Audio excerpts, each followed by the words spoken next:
13 menit saja jelang debat terakhir kita nantikan sudah tidak sabar karena seluruh calon presiden Anies Baswedan, Prabowo Subianto, dan juga Ganjar Pranowo bersama para calon wakil presiden sudah ada di Jakarta Convention Center untuk menegaskan kembali apa saja yang jadi sorotan utama para calon presiden di debat nanti termasuk juga apa yang ingin disampaikan kepada para calon pemilu untuk meyakinkan bahwa calon presidennya adalah yang terbaik. Saya akan tanyakan ke masing-masing tim ses. Ke Kang Maman dulu.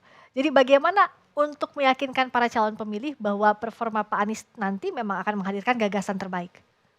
Iya, yang pertama tentu saya ingin mengajak dulu ya, tanggal 14 Februari semua harus ke TPS. Yang kedua, mari kita kawal kualitas demokrasi, lawan segala bentuk intimidasi, kecurangan, dan apapun yang akan merusak demokrasi. Nah yang ketiga tentu 3 capres itu adalah orang-orang yang memang punya kapasitas, kapabilitas, dan juga rekam jejak. Tapi kita memilih yang terbaik. Jadi pertanyaan yang selalu kita tanya itu adalah why not the best? Kenapa kita tidak memilih yang terbaik?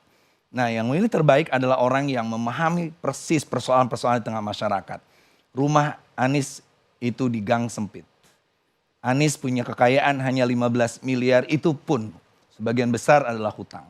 Dia seorang guru yang bekerja keras bagaimana mendesain Indonesia ke arah yang lebih baik. Makanya Anies adalah seorang yang berhasil menata kata-kata dengan penuh makna untuk lalu semua bekerja demi Indonesia. Jadi bekerjalah dengan memaknai kata, karena kata akan ditagih dengan janji dan karya. Makanya saya mengucapkan terima kasih kepada seluruh mesin partai, para pendukung, relawan dan lain sebagainya. Untuk 14 Februari yang akan datang, pilih Anies Mohaimin. Oke, itu tadi paslon 1. Mbak Sarah, bagaimana meyakinkan pemilih bahwa Pak Prabowo akan menyampaikan yang terbaik? Tentunya Pak Prabowo harus kita ingat punya rekam jejak yang sangat luar biasa, mulai dari pada saat beliau prajurit. Jangan lupa beliau hampir gugur 2 kali di medan tempur demi NKRI, demi kita bisa ada di sini dengan kondisi masih menjaga kemerdekaan kita, karena kemerdekaan kita sudah dibayar harganya sangat mahal oleh leluhur kita. Dan itu harus kita jaga, dan tentunya banyak hal yang beliau lihat selama beliau berjuang di medan tempur, langsung berhadapan dan langsung berjuang bersama dengan masyarakat. Jadi dari waktu beliau ada di TNI pun ya, beliau sudah terus melihat bagaimana kita harus membangun kesejahteraan sosial, kesejahteraan masyarakat, membangun ini ke depan dengan semua pengalaman beliau yang kita yakin itu adalah mendalami apa yang kita butuhkan visi untuk Indonesia Emas 2045.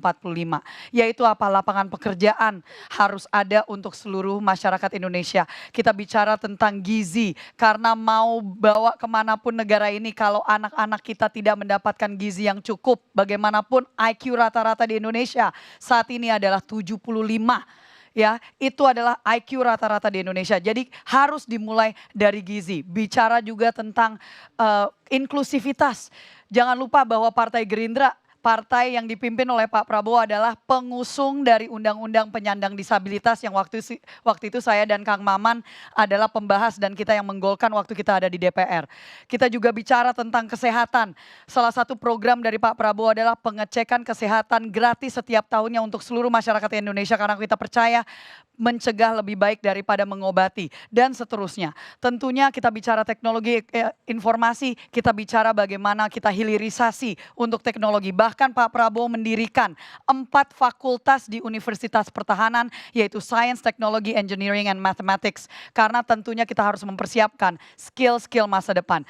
Lebih banyak yang bisa disampaikan, tapi saya yakin memang dalam waktu yang hanya 4 menit, 3 menit, 1 menit, itu mungkin akan sangat susah bagi siapapun untuk bisa menyampaikan semua itu. Tapi kami yakin bahwa itu adalah yang terbaik untuk Indonesia dan jangan lupa bahwa Pak Prabowo juga didampingi oleh anak muda yang telah berhasil untuk meningkatkan kesejahteraan masyarakatnya di Solo dan kita juga terwakili dengan semangat anak muda lewat Mas Gibran Rakabuming Raka. Oke, itu dari paslon nomor urut 2. Sekarang paslon nomor urut 3, silakan untuk meyakinkan calon pemilih untuk Pak Ya, Ganjar. jadi track record Pak Ganjar dan Prof. Mahfud adalah berasal dari rakyat dan pemimpin yang bersih. Jadi teman-teman, bapak-bapak, ibu-ibu, rekan-rekan, pemilih ya seluruhnya datang ke TPS tanggal 14, pilih calon presiden dan wakil presiden yang punya track record bersih. Itu yang penting, salah satu pentingnya. Udah punya track record yang membuktikan bahwa sudah bisa bekerja dengan baik. Nggak punya sejarah masa lalu yang kelam. Karena ini penting, karena kalau kita bicara membawa Indonesia ke depan, apalagi kita bicara Indonesia emas, Indonesia unggul, maka kita membutuhkan pemimpin yang tidak punya beban tanggungan apa-apa masa lalunya. Termasuk masalah corruption, termasuk masalah etika, masalah pelanggaran dan segala macam, pelanggaran HAM dan segala macam. Jadi datang nanti di tanggal TPS itu memilih presiden yang betul-betul berasal dari rakyat, ya, kemudian mempunyai track record yang memang betul-betul bersih, dan itu ada di Pak Ganjar dan Prof. Mahfud. Dan Pak Ganjar di dalam selama pengalaman beliau, ya, baik menjadi anggota dewan, beliau juga sudah banyak ya selama menjadi anggota dewan punya mengawal proses legislasi, kemudian terciptalah undang-undang otonomi daerah, termasuk juga undang-undang yang lain, termasuk juga undang-undang terkait dengan pemberdayaan aktif perempuan dan budaya dan segala macam.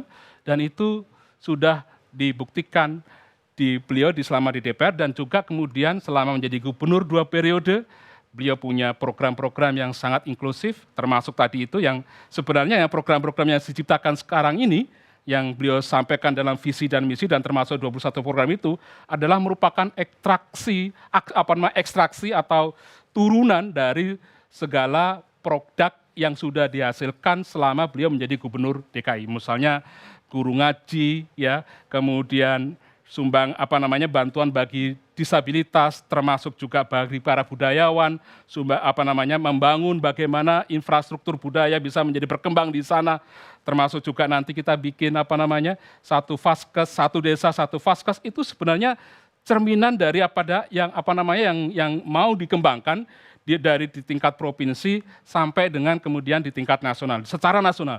Maka kita punya program tadi itu, ya, visi sehat, visi terampil, dan visi berdaya. Jadi kira-kira seperti itu. Dan konteksnya semua itu kita bungkus menjadi penciptaan lapangan kerja. Baik pekerja yang formal, pekerja mandiri, baik yang bekerja di sektor budaya, ya, kemudian baik yang laki-laki maupun perempuan. Kita juga punya perhatian kepada ibu-ibu hamil, karena kita nanti menyiapkan program yang sifatnya adalah cuti tambahan bagi ibu-ibu hamil, dan kita jamin ibu-ibu hamil mendapatkan cuti tambahan, termasuk juga cuti tambahan bagi ayah untuk mendampingi ibu hamil pada saat hamil. Kita ciptakan skema-skema seperti itu.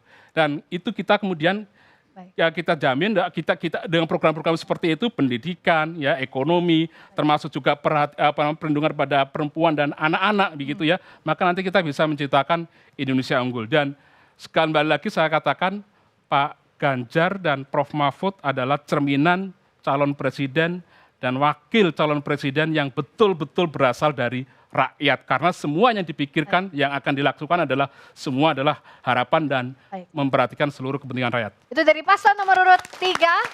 Sekali lagi kita berikan tepuk tangan kepada para tim sukses. Maman Imanul Haq, juru bicara Timnas Anies Mohaimin. Terima kasih. Ada juga Rahayu Saraswati, juru bicara Tim Kampanye Nasional Prabowo Gibran. Dan Mas Sutarsip, Dewan Pakar Tim Pemenangan Nasional Ganjar Mahfud. Dan tentunya kita akan sapa lagi para pendukung yang sejak tadi sore sudah hadir. Pertama dari pendukung pasangan calon nomor urut 1, mana yel-yelnya boleh, silakan. Siapa presidennya? Amin. Siapa wakilnya? Anies Mohaimin menang? Oke, dari paslon nomor urut 1. Dan berikutnya pendukung pasangan calon nomor urut 2. Silakan yel-yel ya. Prabowo Gibran. Menang sekali putaran. Prabowo Gibran. Menang sekali putaran. Ya, itu dari paslon nomor urut 2. Berikutnya pendukung pasangan calon Ayo. nomor urut 3. Ganjar, kita punya Ganjar. Jangan takut, kita punya Mahfud. Ganjar Mahfud. Pilih Ganjar Mahfud. Jangan gentar, kita punya Ganjar. Jangan takut, kita punya Mahfud. Pilih Ganjar Mahfud. Pilih Ganjar Mahfud. Ganjar Mahfud! Itu tadi pendukung Luar pasangan calon nomor 3, biasa kemudian ada semangatnya nih pendukung pasangan calon pasangan nomor calon. 1 dan 2 dan juga Betul. jangan lupa ada kawan-kawan mahasiswa dari Universitas Muhammadiyah Jakarta dan juga Universitas Esa Unggul Jakarta. Terima kasih teman-teman mahasiswa yang sudah berkenan hadir ya. Dan juga tadi memberikan pertanyaan langsung ya kepada para tim ses. Betul. Nah, seluruh pasangan calon presiden dan juga calon wakil presiden ini sudah tiba ya Friska ya di Ya. GC Senayan, lokasi dari venue tempat dari debat terakhir, debat calon presiden di pemilu 2024.